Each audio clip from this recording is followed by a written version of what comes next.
अबे फाइट चल रही है।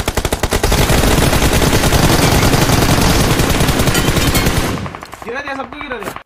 गाइस मुझे पता है कि आप भी यही सोच रहे होंगे कि T1 प्लेयर इतनी ज्यादा तेज रिफ्लेक्स और इतनी ज्यादा एक्यूरेसी लाते कहां से हैं। ये सारी चीजें पॉसिबल है जायरोस्कोप की वजह से। गाइस PUBG इंडिया में 2018 में आया था, पर करीब एक साल तक प्लेयर्स को पता ही नहीं था कि जायरोस्कोप होता क्या है, जिसकी वजह से इंडियन टीम ग्लोबल लेवल जैसे PMPL, PMWI, PMGC पर परफॉर्म ही नहीं कर पाती थी। पर आज के टाइम पर 90% competitive players and 70% classic players gyroscope use करते हैं। क्या आपको पता है कि आपका कंट्रोल लेआउट, आपका ड्रिल्स, आपका सेंसी, आपका जिगल और भी बहुत कुछ, ये सब आप जो करते हो वो सारी चीजें डिपेंड करता है जायरोस्कोप पर। और अगर आपने अपने जायरोस्कोप पर मास्टर कर लिया तो ऑटोमेटिकली आप इन सारे टॉपिक्स पर मास्टर कर जाओगे। गाइस इन सारी बातों से आपको पता लग ही गया होगा कि जायरोस्कोप को मास्टर करना कितना ज्यादा इंपॉर्टेंट है। सो इस वीडियो में मैं आपको बताऊंगा कैसे आप जायरोस्कोप को मास्टर कर सकते हो बाकी टॉप प्लेयर्स के जैसे, वो भी बेसिक से लेकर एडवांस तक।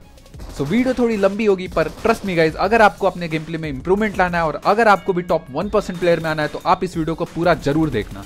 इस वीडियो में मैं ऐसे हॉट टॉपिक्स पर बात करूंगा जिनके बारे में बीजीएमआई के टॉप प्लेयर्स को भी नहीं पता। एंड लास्ट में मैं आपको दूंगा प्रो टिप जो कि सीक्रेट है टॉप प्लेयर्स का, तो उसे बिल्कुल मिस मत करना। तो बढ़ते हैं सबसे पहले टॉपिक पर, जो कि है जायरोस्कोप सेंसिटिविटी।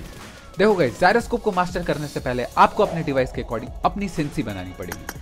बहुत सारे लोगों को पता ही नहीं है कि सबके डिवाइस में जायरोस्कोप अलग अलग तरीके से काम करता है। देखो गाइस, आपके डिवाइस का जायरोस्कोप डिपेंड करता है आपके डिवाइस के IMU पर, जिसे कहते हैं इनिशियल मेजरमेंट यूनिट। लो एंड डिवाइसेस पर 3 axis IMU, mid range devices में 6 एक्सिस IMU एंड फ्लैगशिप या टॉप गेमिंग फोन्स में 9 एक्सिस IMU होते हैं। तो आपको पता लगाना होगा कि आपके डिवाइस में कितने IMU हैं और उस IMU के अकॉर्डिंग आपके अपनी सेंसी बनानी होगी। वो सेट करने के लिए आप मेरी सेंसिटिविटी वाली वीडियो जरूर देख सकते हो। इस वीडियो से आपके सेंसी रिलेटेड सारे डाउट्स क्लियर हो जाएंगे। वीडियो लिंक मैंने डिस्क्रिप्शन में दी हुई है। और अगर नहीं तो फिलहाल आप मेरी ये वाली सेंसी यूज कर सकते हो जो कि मैं यूज करता हूं और अपने अकॉर्डिंग चेंजेस कर सकते हो। मैं तो सजेस्ट करूंगा गाइज आप लोग मीडियम जायरोस्कोप सेंसी पर खेलो, बिकॉज इससे आप एनिमीज का जिगल इजिली ट्रेस कर पाओगे।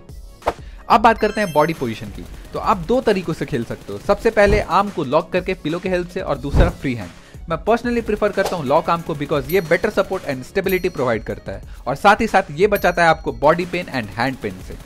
बात करें डिवाइस को होल्ड करने की टेक्निक को, तो आपको अपने डिवाइस को 15 डिग्री एंगल पर और अपने हेड को 20 सेंटीमीटर के डिस्टेंस पर रखना है। इससे आपका डिवाइस पर विजन क्लियर होगा और आपको जिगल और एम में काफी आसानी होगी। बढ़ते हैं अगले टॉपिक पर, जो कि है हाउ टू कंट्रोल योर जायरो। जायरो को कंट्रोल करने के दो तरीके होते हैं और दूसरा तरीका तो बहुत कम प्लेयर्स को पता है। पहला तरीका है जिसमें आप अपने रिस्ट को लॉक करके सिर्फ मोबाइल को टिल्ट करते हो, दूसरा अपने हैंड को अपने बॉडी से दूर लेके जाते हो। अब देखो गाइस, दोनों ही ऑप्शन बेस्ट है, बस आपको डिसाइड करना है कि आपके लिए कौन सा बेस्ट ऑप्शन है। उसके लिए आपको प्रैक्टिस करना होगा और देखना होगा कि किस में ज्यादा स्टेबल आपका स्प्रे जा रहा है। बात करते हैं अब सबसे important vertical and horizontal recoil control पर। अब देखो गाइस, बीजीएमआई में आप जब भी स्प्रे देते हो तो दो टाइप की रिकॉइल काम करती है। सबसे पहली वर्टिकल एंड दूसरी हॉरिजॉन्टल। वर्टिकल रिकॉइल की बात करें तो इसको कंट्रोल करने के लिए आपको अपने डिवाइस को टिल्ट करके कंट्रोल करना पड़ेगा। बस ध्यान देना गाइस, आपको हर एक गन के लिए अलग अलग स्पीड में टिल्ट करना है।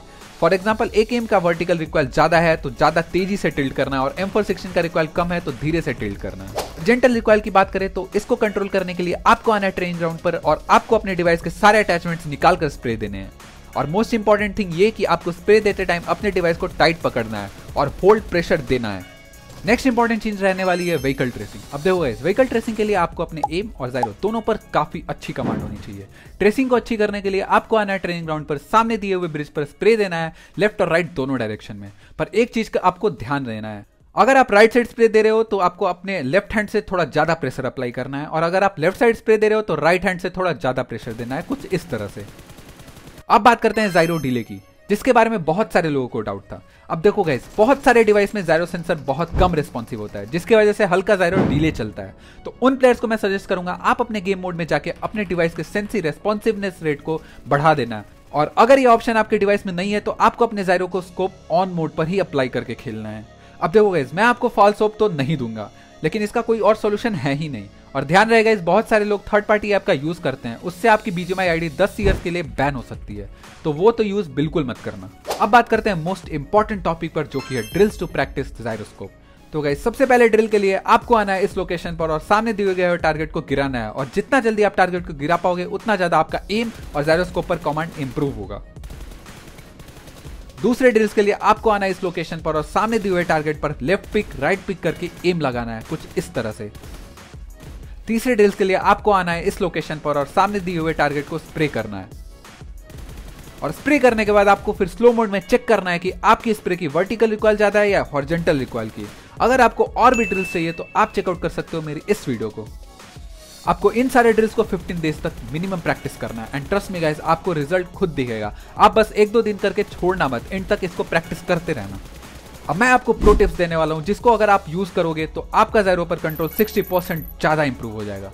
तो सबसे पहला है अवॉइड स्क्रीन शेक। अब देखो गाइस, बहुत लोग स्क्रीन शेक देते हैं फाइट के टाइम और लोगों को लगता है कि इससे उनकी बुलेट ज्यादा कनेक्ट होती है, पर बिल्कुल ऐसा नहीं है। लॉन्ग रेंज में तो फिर भी काम करेगी ये टेक्निक, पर क्लोज रेंज में बिल्कुल नहीं। अगर आप क्लोज रेंज में यूज करोगे तो इससे आपका हेड कनेक्शन काफी कम हो जाएगा। सो अगर मेरी पर्सनल सजेशन माने तो आपको स्क्रीन शेक करना अवॉइड करना ही होगा। दूसरे प्रो टिप की बात करें तो इसको बहुत सारे T1 प्लेयर्स यूज करते हैं। वो लोग अपने डिवाइस के पीछे गेमिंग कूलर जैसे एक्सेसरीज लगाते हैं जिससे उनका डिवाइस हैवी हो जाता है और उससे उनको प्रोवाइड होती है स्टेबिलिटी, एक्यूरेसी एंड कंट्रोल। सो आज के लिए इतना ही गाइज, और इस वीडियो से हम शुरू कर रहे हैं अपने चैनल की सबसे पहली सीरीज जो कि है प्रो सीरीज, और ये था उसका पार्ट 1। आपको वीडियो पसंद आई तो लाइक, शेयर एंड सब्सक्राइब जरूर कर देना एंड कमेंट सेक्शन में फीडबैक जरूर दे देना एंड नेक्स्ट वीडियो किस टॉपिक पर चाहिए जरूर बताना। अगर आपको जानना है बेस्ट कंट्रोल्स एंड जिगल्स के सीक्रेट्स तो आप मेरी ये वीडियो जरूर चेकआउट कर सकते हो।